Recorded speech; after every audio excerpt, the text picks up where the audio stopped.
The idea that your self-interest is somehow opposed to other people's, or that if you maximize your self-interest, you're not operating in the best interests of other people, is predicated on a poor idea of what constitutes your self-interest, because you're not separate in any real sense from other people. Jung, in his book Mysterium Conjunctionis, he had this idea, how you put yourself together. The first thing you do is you join your emotions and your rationality, so that your mind and your emotions are one thing. The second thing you do is you take your mind, emotion, motivation, unity, and act it out in the world, so that there's no distinction between you and what you do, between you and the way you think about the world and your philosophy and how you act. And then the final thing you do is you stop thinking that the world is different than you are. This is why I ask people to clean up their rooms. It's like, your room is you. It's you. And so you go in there and you clean up your room. You're cleaning you up too, the same way. You're developing discipline. You're putting yourself in order. You're developing a vision of the future. You're figuring out how to dress. You're figuring out how to take care of your things.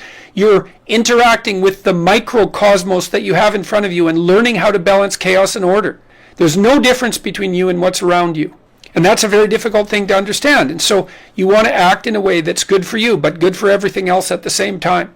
And that's a high moral virtue. That's the right way of thinking about the relationship between psychological egoism and altruism. It's like as you move towards a broader conceptualization of things, you start to understand that there is no selfish self-interest. Like if you're married to someone, for example, and you're stuck with them for the next 50 years, it's like you can't win an argument with them. You can make peace because they're you, man. They're you. They're a huge part of your experience. You have to treat that person as if they are you. It isn't like, well, I'm going to treat you well because you're me. It's because people don't treat themselves very well often. It's way more complicated than that. You don't want to defeat your wife, man, because then you live with a defeated wife. And if you think she isn't going to take revenge on you, then you're not very bright. So you want to listen to what she has to say, and you want to listen to her problems, and you want to help her solve them because she's you. And you want to do the same with your kids, and then you want to do the same with the people around you if you can do it. And so the whole idea of like, well, we're basically wired to be selfish. Well, we are when we're not very wise.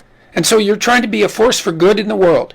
And that doesn't mean just good for you. It's just blind, because there isn't any isolated you.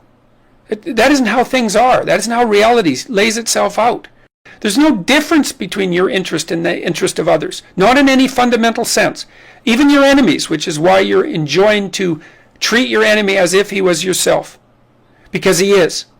And you think, well, you should wish your enemies well. Well, why? Well, it isn't that you hope they get a bigger house than you. It's that, let's say you're being pursued and tormented by someone who's truly reprehensible. That person they have a miserable life, man, in all likelihood. Let's say they're truly malevolent. They live in hell. And what you might hope for them is that they could figure out how to get out of there, because it's not good for them and it's not good for anyone else.